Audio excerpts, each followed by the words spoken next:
And then how long before he saw you when you were born? I don't really remember. I was a little young, but it was, I think at least 6 months or so. Oh, really? Well, if you were Brittany Murphy, she'd be saying, oh, I remember exactly. I was 6 months old. He came right up to me, and I said, hello, Father. How have you been? I'm so glad you're here. I am too, and you're all such great dancers. I'm really impressed. This is definitely the way to start a show. Oh, well, we practice before the show starts. We don't get the show started until everybody practices. I know, I've been watching backstage. You know that we watch you backstage. We have it on, all the guests are watching. It's hilarious, isn't it? It's pretty good, I have to say. It's actually, some people don't get into it at all. Some people really get into it. Some people have the moves. Yeah, and some people don't. Carl, for instance. Where's Carl? Nope. No. Nope. All right. Carl won't do it. Do you dance? Do you like to dance? I love to dance. Really? In fact, I danced so strenuously last Friday that I was hobbling, actually, up until today. I've had several visits with the chiropractor, even to be able to sort of crawl onto your show. Where were you that you were dancing strenuously? I dance in a studio sort of a block away from my house, and I have a great guy who comes, who I've known since we used to skate together in the 70s in the Valley in Reseda. And his name is Valentino, which is a good name for a dancer. Yeah. And he puts me through an extraordinary kind of pretzel-like series of movements. But it's not pretty. I wouldn't do it on your show. It doesn't. Well, we'd like to see it. I know we would. You're bad. It doesn't sound like dancing pretzel-like moves. I don't know if Valentino's being honest with you. Well, we start off with what he describes as a sort of slow ballet routine, which in fact is incredibly strenuous. And then we graduate to kind of floor moves and push-ups and what are those things for your tummy? Those tummy tuck things, those things.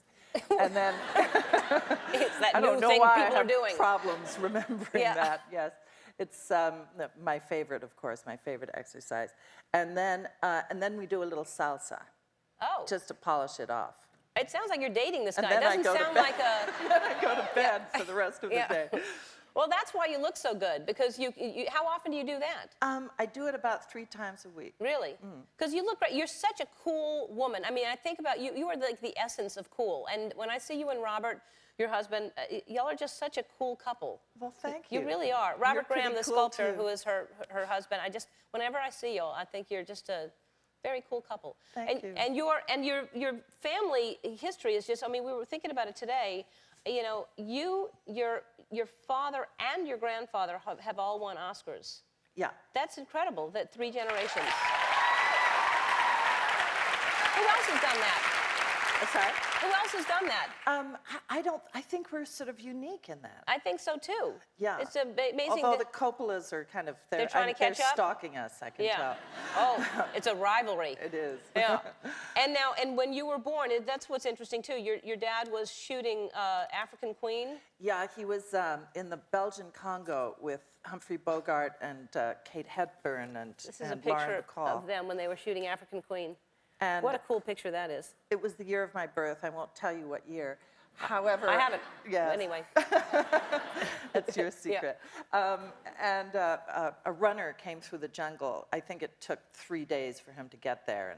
And finally, Bacall said, "For God's sake, John, tell us, what is it?" And he said, "It's a girl." And then how long before he saw you when you were born? I don't really remember. I was a little young, but it was, I think at least 6 months or so. Oh, really? Well, if you were Brittany Murphy, she'd be saying, oh, I remember exactly. I was 6 months old. He came right up to me, and I said, hello, Father. How have you been? And then, you were modeling before you were acting, right? Is that right? Or you were acting and then modeling? Well, I did a movie with my father when I was about 15 years old, which was a dreadful mistake for both of us. We had a horrible time. It was a movie called A Walk with Love and Death, and I had to be a sort of a maiden in a tower, and there's a young student passing through war-torn France, and we go looking for the sea together. It was a little soft. particularly for my taste at the time. My taste ran more to the Rolling Stones. And after that, I got really bad reviews, so I decided I wasn't going to act again, and I left for New York. I'd grown up in Europe, and I started to model. But that would seem to all of a sudden decide to model take a lot of confidence, because that's a tough profession, I would think. Well, at the time, it seemed really easy to me because you got to wear beautiful clothes and no one criticized you. And this is a picture of you when you were modeling. You look very, very similar to Cher. I thought so. I like to think so. And in fact, yes, a lot of my school friends told me I looked like Cher. And I had... Look, there's a picture of you next to Cher. Yes. I am Cher. Yeah. Yeah. Well, I've never seen you together, I'll tell you that. Well, I actually dressed like that for a little while, too. I don't know if you want to see all three of us together. It's a wonderful look. Yeah. All right, we have to take a break. We'll be right back with Anjelica. Right back. We're back with Anjelica Huston, and I understand, before we start talking about the movie that you directed, you're very into making jellies and jams.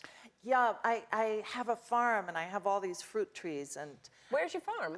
It's up north. Really? Yeah. And what do you grow? I grow oranges and apples and, you know, unbelievable amounts of animals that just... You grow animals? Procreated, yes. Wow. And do you sell them to companies? Or? No. I actually have a plan. So hopefully... To start a business? Jams and jellies will be coming soon to you. Really? Yeah. Well, we were hoping that was going to be the case. We're trying to get you started. We actually got you some jars, and we're thinking of this is what you would the label, and we have caps and jars and very lovely. So that's Do you cook, Helen? Not at all. No. You need help? I think so. All right. If this has anything to do with it. Yeah. Well, I can put that on your head. Yeah. You can... But no, I could pick them from the trees. Very good. I would love to help you. It's a date. Okay. No, you should, because Paul Newman has a salad dressing. A lot of people have stuff, and we would love to have Anjelica's jellies and jams. Do I have to wear the hat? Yes. Okay. Yeah. That's what's going to sell it. I'm trying to help you. Okay. All right. All right, and I'll get 30%. We'll negotiate. Okay. We'll talk about it. All right, so tell us about, by the way, and I Bastard Out of Carolina, which I love that you directed. Thank you. And now you've directed this film, Riding the Bus with My Sister. Yeah. And tell us what that's about. Well, it's about a girl who's mentally challenged who rides the bus in Reading, Pennsylvania. She's, her sister is a photographer and quite well-to-do. Their father dies, and the photographer's sister has to come down and deal with the mentally challenged sister, who's played by Rosie O'Donnell, who's amazing. So she's doing this serious role. You see, Rosie is this mentally challenged. She's serious, but she's also really funny and really irritating and really adorable all at once. And then Andie MacDowell is also in it? Andie MacDowell's in it. She plays the photographer's sister. Okay, and did your dad, did he give you advice on directing? Is there anything that you think of when you direct, or? He said shoot the action, which I think is pretty good advice. Yes. Right. All right, well, yeah, that's, I would have told you that. And I haven't won an Oscar, but that's good advice. So, all right, here's a clip from the film right now. Riding the Bus with My Sister airs Sunday, May 1st on CBS.